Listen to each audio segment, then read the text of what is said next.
നമ്മളിന്ന് ഡിസ്കസ് ചെയ്യുന്നത് project management ടെക്നിക്കിലെ ക്രിട്ടിക്കൽ പാത്ത് മെത്തേഡിൻ്റെ പ്രോബ്ലംസ് ആണ്. കഴിഞ്ഞ ക്ലാസ്സിൽ നമ്മൾ ഈ ഒരു പ്രോബ്ലം ഡിസ്കസ് ചെയ്തിരുന്നു. നമുക്ക് ഇന്നൊരു പുതിയ പ്രോബ്ലം ഡിസ്കസ് ചെയ്യണം.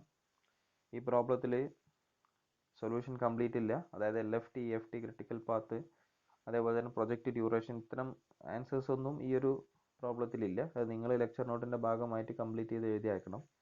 നമ്മൾ ഇന്ന് മെയിൻലി ഫോക്കസ് ചെയ്യുന്നത് നെറ്റ്വർക്ക് എങ്ങനെ വരക്കാം, നെറ്റ്വർക്ക് ഡയഗ്രാം എങ്ങനെ വരക്കാം എന്നുള്ളതാണ് ഇന്ന് മെയിൻലി ഫോക്കസ് ചെയ്യുന്നത്. ഓക്കെ, മിക്ക ആൾക്കാർക്കും അതിലൊരു സംശയമുണ്ട്. അതുകൊണ്ട് നമ്മൾ എന്ത് ചെയ്യണം, ഒന്നും കൂടെ അത് ഫോക്കസ് ചെയ്തിട്ട് മനസ്സിലാക്കുകയാണ്. പിന്നെ അതിനോടൊപ്പം തന്നെ നിങ്ങൾ LFT, EFTയും ക്രിട്ടിക്കൽ പാത്ത് മെത്തേഡ്, അതേപോലെ പ്രൊജക്റ്റ് ഡ്യൂറേഷനൊക്കെ നിങ്ങൾ ലെക്ചർ നോട്ടിൻ്റെ ഭാഗമായിട്ട് എഴുതി അയക്കുമ്പോൾ നിങ്ങൾക്കത് ചെയ്യാൻ കഴിയുന്നുണ്ടോ ഇല്ല എന്നുള്ളത് നമുക്ക് കൃത്യമായിട്ട് മനസ്സിലാക്കാൻ സാധിക്കും. അപ്പോൾ നേരെ പ്രോബ്ലത്തിലേക്ക് കിടക്കുകയാണ്. പ്രോബ്ലം ഇതാണ്. മുകളിൽ കാണുന്ന ടേബിളാണ് നമുക്ക് മനസ്സിലാക്കേണ്ട പ്രോബ്ലം. ഇതിൽ ഒരു കാര്യമുള്ളത്, അവിടെ ഫസ്റ്റ് റോയിൽ ആക്ടിവിറ്റിയാണ്, സെക്കൻഡ് റോയിൽ പ്രിഡിസസർ ആക്ടിവിറ്റിയാണ്. പ്രിഡിസസർ ആക്ടിവിറ്റി എന്ന് പറഞ്ഞാൽ എന്താ? ഒരു ആക്ടിവിറ്റിയുടെ ബിഫോർ ആക്ടിവിറ്റിയെ നമുക്ക് എന്ത് വിളിക്കാം? പ്രിഡിസസർ ആക്ടിവിറ്റി എന്ന് വിളിക്കാം. ആഫ്റ്റർ ആക്ടിവിറ്റീനെ നമുക്ക് എന്ത് വിളിക്കാം? സക്സസർ ആക്ടിവിറ്റി എന്ന് വിളിക്കാം, അല്ലേ? അപ്പോൾ പ്രിഡിസസർ ആക്ടിവിറ്റി പ്രത്യേകത, പ്രിഡിസസർ ആക്ടിവിറ്റി ആയിരിക്കും ആദ്യം ഉണ്ടായിരിക്കാം, അത് കഴിഞ്ഞിട്ടേ ബാക്കിയുള്ള ആക്ടിവിറ്റീസ് വരുള്ളൂ, അല്ലേ? പ്രിഡിസസർ ബിഫോർ എന്നാണ്, മുമ്പിൽ, അതായത് ഒരു ക്യൂവിൽ നിൽക്കുമ്പോൾ,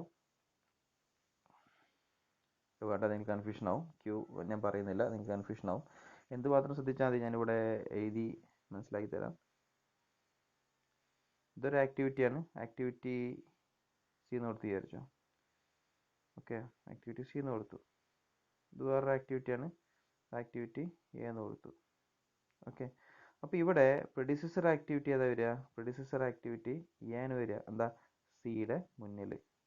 ചിലർ സിയുടെ മുന്നിൽ പറയുമ്പോൾ അങ്ങോട്ട് ചിന്തിക്കും, അതല്ല ഉദ്ദേശിക്കുന്നത്, ബിഫോർ കേട്ടോ. സിയുടെ ബിഫോർ ആക്ടിവിറ്റി, അതാണെന്ത്? പ്രിഡിസസർ ആക്ടിവിറ്റി. അപ്പോൾ പ്രിഡിസസർ ആക്ടിവിറ്റി എ എന്ന് പറഞ്ഞാൽ അർത്ഥം എന്താ? എ ആയിരിക്കും ആദ്യം വരിക, അതിൽ നിന്നാണ് എന്ത് തുടങ്ങുക? സി തുടങ്ങുക. ഓക്കെ, അപ്പോൾ അതേപോലെ ഇവിടെ FB എടുത്ത് വിചാരിച്ചോ. എഫ് എന്നുള്ള ആക്ടിവിറ്റിയുടെ പ്രിഡിസസർ ആക്ടിവിറ്റി ബി ആണ്. അപ്പോൾ ബി ആയിരിക്കും ആദ്യം വരിക. മുമ്പേ ആരായിരിക്കും? ബിഫോർ ആരായിരിക്കും? ബി ആയിരിക്കും. ബിയിൽ നിന്നാണ് ആര് തുടങ്ങുക? എഫ് തുടങ്ങുക. ഓക്കെ, അപ്പോൾ നിങ്ങൾ ഒരു സമ്മറൈസ് ചെയ്ത് പറയുകയാണെങ്കിൽ പ്രിഡിസസർ ആക്ടിവിറ്റി ആയിരിക്കും ആദ്യം ഉണ്ടാവുക, അതിൽ നിന്നായിരിക്കും മുകളിലത്തെ ആക്ടിവിറ്റി തുടങ്ങുന്നുണ്ടാവുക.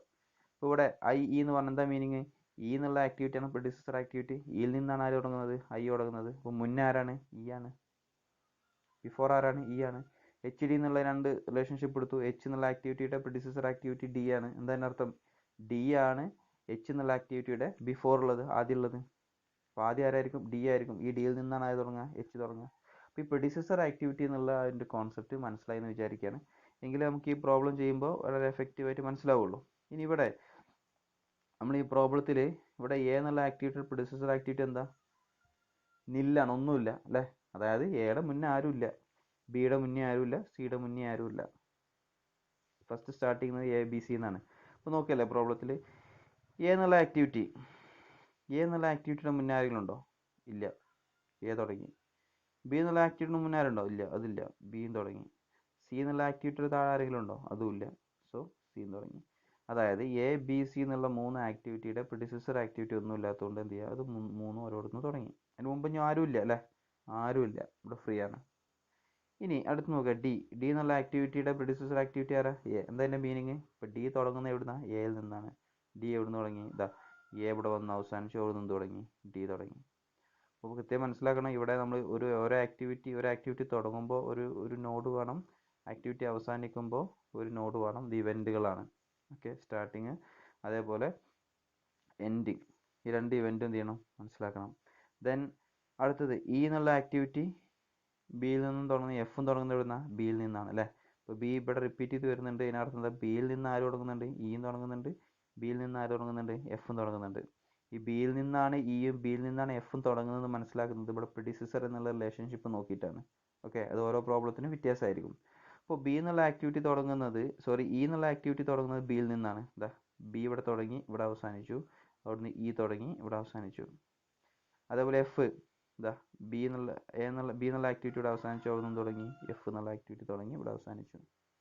ഓക്കെ, കാരണം രണ്ടും ഒരേ പോയിന്റ് എന്ന് വരാൻ കാരണം രണ്ടും സ്റ്റാർട്ട് ചെയ്യുന്നത് ബി എന്നുള്ള ആക്ടിവിറ്റിയിൽ നിന്നാണ്. ദെൻ ജി ആണ് തുടങ്ങുന്നത് സിയിൽ നിന്നാണ്. ഇവിടെ സി എവിടെ? സിയിൽ നിന്ന് തുടങ്ങുകയാണ്, ജി തുടങ്ങുകയാണ്. ഓക്കെ, ജി എന്നുള്ള ആക്ടിവിറ്റി തുടങ്ങുകയാണ്. ദെൻ അതേപോലെ തന്നെ എച്ച് എന്നുള്ള ആക്ടിവിറ്റി തുടങ്ങുന്നത് എവിടുന്ന, ഡി എന്നുള്ള ആക്ടിവിറ്റിയിൽ നിന്നാണ് അല്ലേ. ഇപ്പം എച്ച് എവിടെ നിന്ന് തുടങ്ങി, ഡിയിൽ നിന്ന് തുടങ്ങി. അതേപോലെ ഐ എന്നുള്ള ആക്ടിവിറ്റി തുടങ്ങുന്നത് എവിടുന്ന, ഇയിൽ നിന്നാണ്. ഐ എന്നുള്ള ആക്ടിവിറ്റി തുടങ്ങുന്നത് ഇയിൽ നിന്നാണ്. സോ ഐ എവിടെ, ഇ എന്നുള്ള ആക്ടിവിറ്റി ഇതാ, അത് കഴിഞ്ഞ് എന്ത് തുടങ്ങി, ഐ തുടങ്ങി. ദെൻ ജെ എന്നുള്ള ആക്ടിവിറ്റി തുടങ്ങുന്നത് എച്ച് എന്നുള്ള ആക്ടിവിറ്റിയിൽ നിന്നും ഐ എന്നുള്ള ആക്ടിവിറ്റിയിൽ നിന്നാണ്. സോ എച്ച് എന്നുള്ള ആക്ടിവിറ്റി ഇവിടെ അവസാനിച്ചു, ഐ എന്നുള്ള ആക്ടിവിറ്റി ഇവിടെ നിന്ന് അവസാനിച്ചു. അവിടെ നിന്ന് തുടങ്ങി, ജെ തുടങ്ങി. ദെൻ കെ എന്നുള്ളത് ഈ എഫിൻ്റെയും ജിൻ്റെയും ശേഷമാണ് അല്ലേ. എഫ് എന്നുള്ള ആക്ടിവിറ്റി ഇത് അവിടെ വന്ന് ജോയിൻ ചെയ്തു.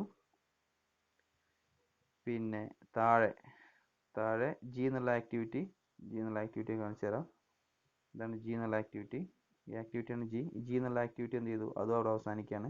അപ്പോൾ രണ്ടും അവസാനിച്ചതിന് ശേഷം എഫ് എന്നുള്ള ആക്ടിവിറ്റി അവസാനിച്ചു, ജി എന്നുള്ള ആക്ടിവിറ്റി അവസാനിച്ചു, അത് കഴിഞ്ഞ് തുടങ്ങി, കെ തുടങ്ങി. അപ്പോൾ അവസാനിച്ചു എല്ലാം നമ്മുടെ പ്രൊജക്റ്റിൻ്റെ നെറ്റ്വർക്ക് ഡയഗ്രാം അവസാനിച്ചുകൊണ്ട് ഐയും ജിയും എന്ത് ചെയ്യാണ്, ജെയും കെയും എന്ത് ചെയ്യാണ്, നമ്മൾ ഒരു കോമൺ പോയിന്റിൽ അത് എൻഡിങ് നടത്തുകയാണ്. അപ്പോൾ ഇതിൽ ഞാൻ നേരത്തെ പറഞ്ഞു ഇതിൻ്റെ LFT EFT കണ്ടുപിടിക്കണം എന്നുള്ളത്. പക്ഷേ നിങ്ങളത് വേണ്ട, നമുക്ക് എന്ത് ചെയ്യാം, അത് അടുത്ത പ്രോബ്ലത്തിൽ ചെയ്യാം.